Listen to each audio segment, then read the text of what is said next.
آخری بات اس کو کروں گا وزیر خزانہ کو، بس تیری عظمت نو سلام ہے بھائی، جس ڈٹھائی دے نال، جس جھوٹ بے شرمی دے نال اور جس مہارت دے نال تو جھوٹ بولے ہے نا، یہ میرا خیال ہے اس قسم کا وزیر داخلہ وزیر خزانہ اور دنیا میں کسی جگہ پر اویلیبل نہیں ہے. تو ہماری اسپیشل کنوینشن ساڑھے اعلیٰ دن کوڑا ہے. ہاں کوڑا ہے، ڈھیر کوڑا ہے، کوڑا بھی کوئی نہیں ڈھیر کوڑا ہے. یعنی آپ وہ کچھ بیان کرتے گئے ہیں جس کا حقیقت کے ساتھ کوئی تعلق نہیں ہے. اسے کوئی غرض نہیں ہے، اسے غرض ہے تو یہ ہے کہ پرائم منسٹر ہاؤس کے لان کے لیے تو 6 کروڑ روپے رکھا گیا ہے پریزیڈنٹ ہاؤس کے. آپ کی پول میں کھڑی ہوئی گاڑیوں کے لیے تو 20 کروڑ روپے رکھا گیا ہے. آپ کے ڈسکریشنری فنڈز کے اندر اضافہ کیا گیا ہے، لیکن آپ نے ذمہ دار کو کیا دیا؟ آپ نے اسے مرنے کے لیے چھوڑ دیا. وہ اب آپ کو رلائے گا، وہ خود رو رہا ہے. اور میں آخری بات عرض کر دوں، 2030 کے اندر پریڈکٹ کیا گیا ہے کہ پاکستان غذائی بحران کے ممالک میں ٹاپ 3 میں فال کرے گا. ہم تو 2030 بھی نہیں دیکھ رہے. یہ بے شرم حکمران، یہ بدبخت حکمران، یہ مزدور دشمن، کسان دشمن حکمران اگر 1 سال بھی اور رہ گئے تو آپ کو 2026-27 میں فوڈ انسیکیورٹی آ جائے گی. آپ کے پاس اپنی غذائی اجناس اویلیبل نہیں ہوں گی. زمیندار جب مرکزی مین فصل لگاتا ہے، وہ گنا ہو، وہ کپاس ہو، وہ گندم ہو، تو اس کا پورے سال کا انحصار اس فصل کے اوپر ہوتا ہے. وہ پورا سال بجلی کا بل بیچارہ ادھار پہ چلتا ہے، وہ کھاد ادھار پہ اٹھاتا ہے، وہ بیج ادھار کے اوپر اٹھاتا ہے، وہ اپنے بچوں کی شادیاں ادھار کے پیسوں سے کرتا ہے. اور جب یہ فصل آتی ہے تو وہ اپنے سال کے تمام واجبات کلیئر کرتا ہے. آپ نے اتنا بڑا قتل عام کیا ہے، آپ نے یہ ظلم نہیں کیا، آپ نے ذمہ داروں کا قتل عام کیا ہے کہ ذمہ دار کی فصل اس کے گھر کے اوپر پڑی ہوئی ہے. اس کی کاسٹ تو بہت دور کی بات ہے، وہ اپنی جو لاگت ہے وہ بھی 50% بھی ریکور نہیں کر پایا. آپ نے اسے تباہ کر دیا. اس سے کوئی غرض نہیں ہے کہ آپ کا GDP کا گروتھ ریٹ کیا چل رہا ہے، اس سے کوئی غرض نہیں ہے کہ آپ کا یہ ڈیفیسٹ کا بجٹ ہے، اسے کوئی غرض نہیں ہے. اسے غرض ہے تو یہ ہے کہ پرائم منسٹر ہاؤس کے لان کے لیے تو 6 کروڑ روپے رکھا گیا ہے پریزیڈنٹ ہاؤس کے. آپ کی پول میں کھڑی ہوئی گاڑیوں کے لیے تو 20 کروڑ روپے رکھا گیا ہے. آپ کے ڈسکریشنری فنڈز کے اندر اضافہ کیا گیا ہے، لیکن آپ نے ذمہ دار کو کیا دیا؟ آپ نے اسے مرنے کے لیے چھوڑ دیا. 2000 میں یونائٹڈ نیشن کے ملینیم گولز آئے تھے، اس کے اندر یہ بات کہی گئی کہ 2020 سے 22 تک دنیا کے ورسٹ افیکٹی کلائمیٹ چینج کے اندر پاکستان ول فال ان ٹاپ 5.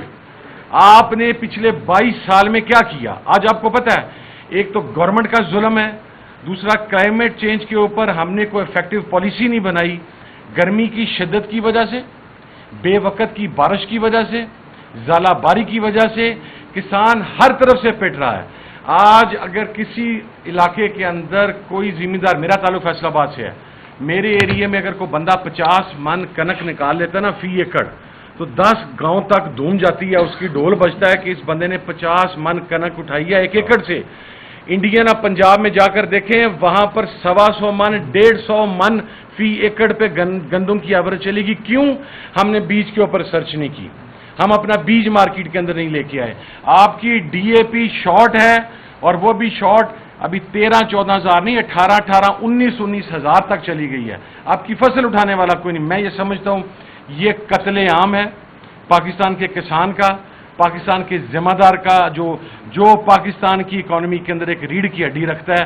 اور جیسا شیخ صاحب نے کہا، سب سے الارمنگ سائن یہ ہے کہ آپ کا ذمہ دار اپنی انکم کے لیے، ذریعہ معاش کے لیے کوئی اور ذریعہ تلاش کرنا شروع ہو گیا ہے.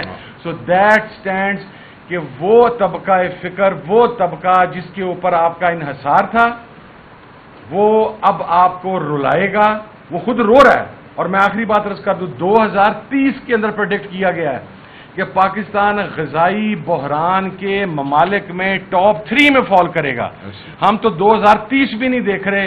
یہ بے شرم حکمران، یہ بدبخت حکمران، یہ مزدور دشمن، کسان دشمن حکمران اگر ایک سال بھی اور آگے تو آپ کو 2026-27 میں فوڈ انسیکیورٹی آ جائے گی. آپ کے پاس اپنی غذائی اجناس اویلیبل نہیں ہوں گی جو آپ کی 25-26 کروڑ آبادی کی ضروریات کو پورا کر سکے. کیا کریں گے؟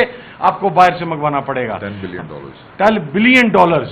قرضے آپ کے 76,000 ارب ڈالر کراس کر چکے ہوئے ہیں.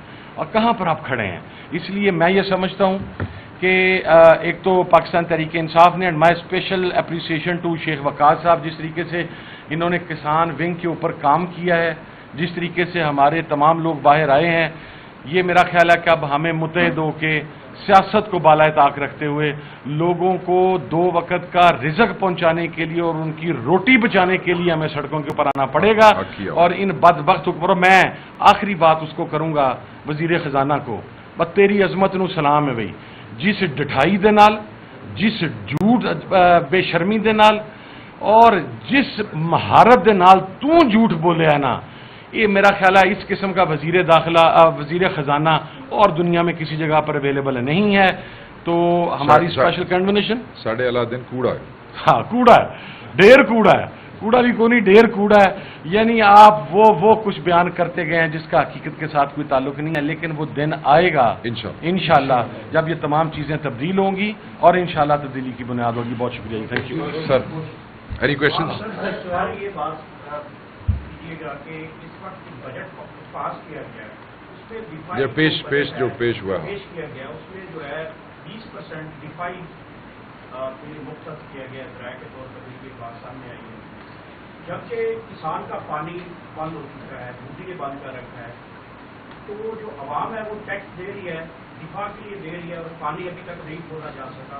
نہ حکومت کھول رہی ہے، نہ کوئی دفاعی ادارے ابھی تک پانی کھلوا رہے ہیں. اس کے اوپر کی سوچ آپ کو آواز اٹھا رہے ہیں؟ دیکھیں، ہم یہ سمجھتے ہیں کہ جیسے ایک نیشنل سیکیورٹی ملک کا دفاع ہے، کسان بھی پاکستان کی ایک ڈیفنس لائن ہے. جب آپ کی اکانومی تباہ ہو جاتی ہے تو اس کے بعد دشمن کے لیے آپ کو کیپچر کرنا، تسخیر کرنا آسان ہو جاتا ہے. ہم یہ سمجھتے ہیں کہ کسان کے ساتھ یہ ظلم کر کے یہ ان فسطائیوں کی لیلا حکومت کے لیلے بجٹ میں جنہوں نے کسانوں کو تباہ کیا ہے، انہوں نے پاکستان کے لیے ایک اور نیشنل سیکیورٹی تھریٹ کھڑا کر دیا ہے. ہم دیکھیں، ملک کا دفاع بہت اہم ہے، بہت ضروری ہے. پاکستان نے یہ ثابت کیا ہے یہ 3 دن کی جنگ میں کہ ہمارے دفاع کے جو میکنزمز ہیں وہ ناقابل تسخیر تھے. ایک کمینہ، غلیظ، گندا روایتی دشمن جو ہے اس کو آپ کی فورسز نے شکست دی ہے. وہ تو وہاں شکست ہوا میں دے رہے ہیں، بارڈرز پہ دے رہے ہیں. آپ پاکستان کی اکانومی کو تباہ کر کے آپ پاکستان کے لیے ایک اور نیشنل سیکیورٹی تھریٹ کھڑا کر رہے ہیں. تو جہاں وہاں 20% جو ہے وہ جسٹیفائی کیا جاتا ہے بجٹ میں یہ سمجھتا ہوں کہ یہ اس سے بھی بڑا تھریٹ ہے. اگر آپ 5th جنریشن وارفیئر میں اور اس میں آ جائیں، کنیٹک نان کنیٹک والے چکر میں اگر آپ ادھر آ جائیں تو جب اکانومیاں تباہ کر دی جائیں تو پھر ان کو حملے کرنے کی ضرورت کوئی نہیں ہوتی.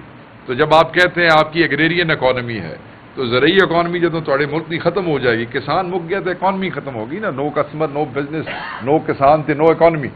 تو اس تو بعد تسی کہڑے ڈیفینس کی گل کرتے ہو تے کتوں کی گل کرتے ہو؟ تھوڑی حفاظت ہے نا، تھوڑی حفاظت ہے، میری حفاظت ہے. کسان کون ہے؟ اس ملک کے رہنے والے. تو جہاں وہ ضروری ہے وہاں یہ اس سے بھی زیادہ ضروری ہے. اس لیے کہ دونوں کا جو رسک دونوں کو ہے اس کے اثرات کانسیکوینسز ایک جیسے ہوں. تو یس، یہ ظلم ہے ان کے ساتھ. یہ بھی کسان کمزور، کہتے ہیں نا کسان دشمنی پاکستان دشمنی، ہم کہہ رہے ہیں کیونکہ آپ ان کو خطرے میں ڈال کے پاکستان کی سلامتی کو خطرے میں ڈال رہے ہیں.